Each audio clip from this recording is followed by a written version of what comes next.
देख लीजिए, Kamlakant Tripathi urban bank था, इनका बैंक था। इनकी पूरी हिस्ट्री इसमें लिखी हुई है। ये नटवरलाल प्रतापगढ़ के लोग, ये प्रतापगढ़ जनता जानती है इनके बारे में। इनका बैंक था और इस समय बैंक द्वारा इनको भी सील कर दिया था। कई बार इनकी बैंक को भी सील कर दिया था। लेकिन रसूखदार आदमी है और दहबंग टाइम, इनके दहबंग लोग हैं। आए दिन हमारे घर वालों की जो कि परिस्थिति आप हमारे घर की देखेंगे कि माँ एकदम चलने फिरने में असमर्थ है। दो बहन ओवर एज हो गई हैं, 45-50 के करीब हो, इनकी शादी नहीं हुई। घर में आर्थिक स्थिति नहीं सही नहीं है और ये लोग उस घर को नीलाम, एक हमारे परिवार के लिए टिन का छत भी नहीं छोड़े कि उस छांव में हम रह सकें। इसी तरह आए दिन हमको धमकी देती है और आए दिन कहीं ना कहीं घटना लोग कर भी देंगे। हम कई बार एसपी को दिए हैं, डीएम को दिए हैं, एप्लीकेशन दिए हैं कि आप इसको जांच करिए।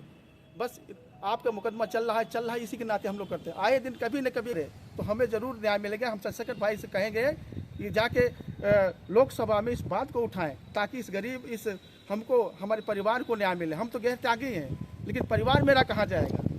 तो इस बात को हम आप लोग ध्यान देकर सभी से अपील है।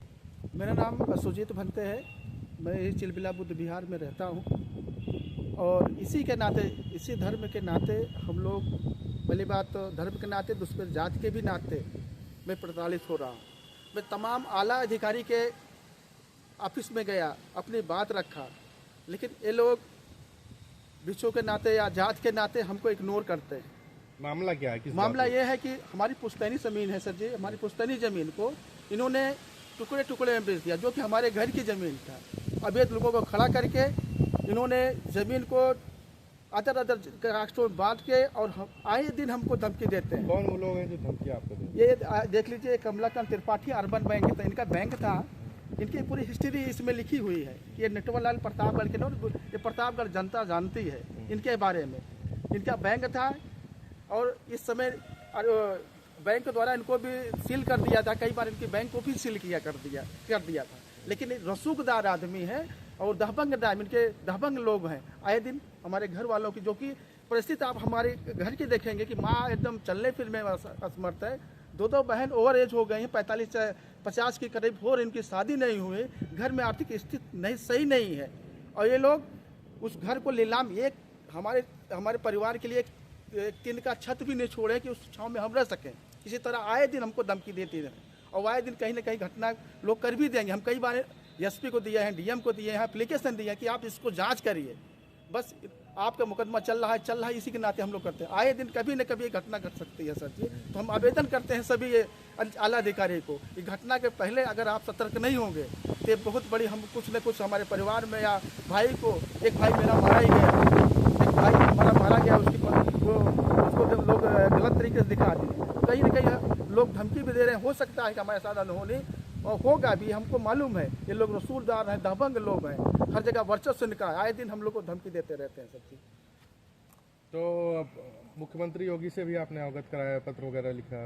हम आपको बताना चाहेंगे प्रधानमंत्री, गृह विभाग, ST-SC आयोग, हर जगह, और मुख्यमंत्री को मैंने लेटर जाके दो बार दिया कि सर जी हमारा न्याय दीजिए, आपके हमारे ऐसा हो रहा है। कोई सुनवाई हम लोगों की नहीं है। परिस्थिति ये है कि आप बोल लीजिए कि 5 मुकदमा ये सब लाद दिए हैं।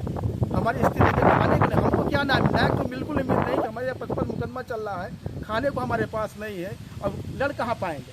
ये लोग रसूलदार हैं और हमको लगता है कि हमको आज नहीं कल निपटा देंगे। इसलिए सरकार से निवेदन है और बहुजन समाज के लोगों से हमारी अपील है, चंद्रशेखर भाई से, कि हमको न्याय दिलाने का काम करें ताकि हम इस अवस्था में हमारे बहन की शादी हो सके, भाई की शादी हो, चाहे किसी की हमारे यहाँ अवस्था देखेंगे तो लाले हमें खाने के लाले पड़ रहे हैं। इसी तरह एक बहन है, थोड़ा सा काम करती है, उसकी वजह से हमारा रोजी रोटी चलता है। मैं तो ये बुद्ध विहार में रहता हूँ।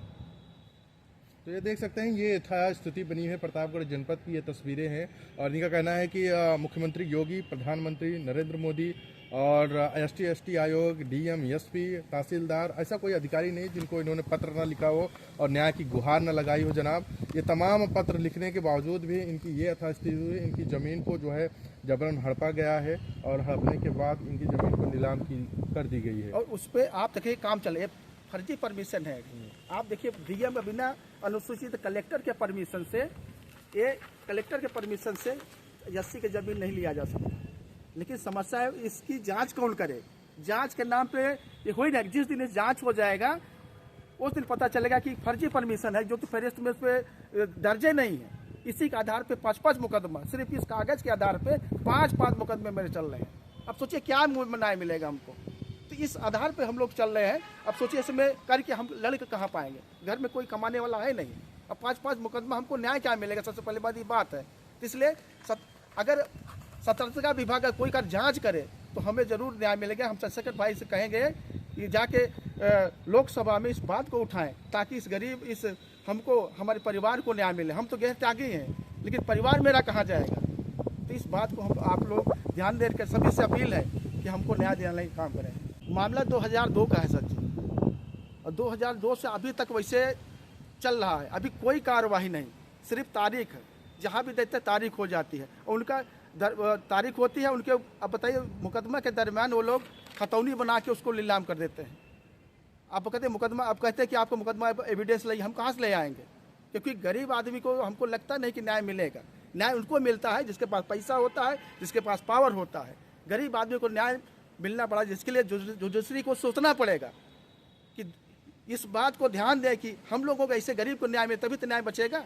बाबा साहब को जिन्होंने संविधान लिखा उसका उल्लंघन हो रहा है। तो सभी से अपील है कि जितने भी अधिकारी हैं या जो विधानसभा लोकसभा में बैठे हैं, उनको न्याय दिलाने का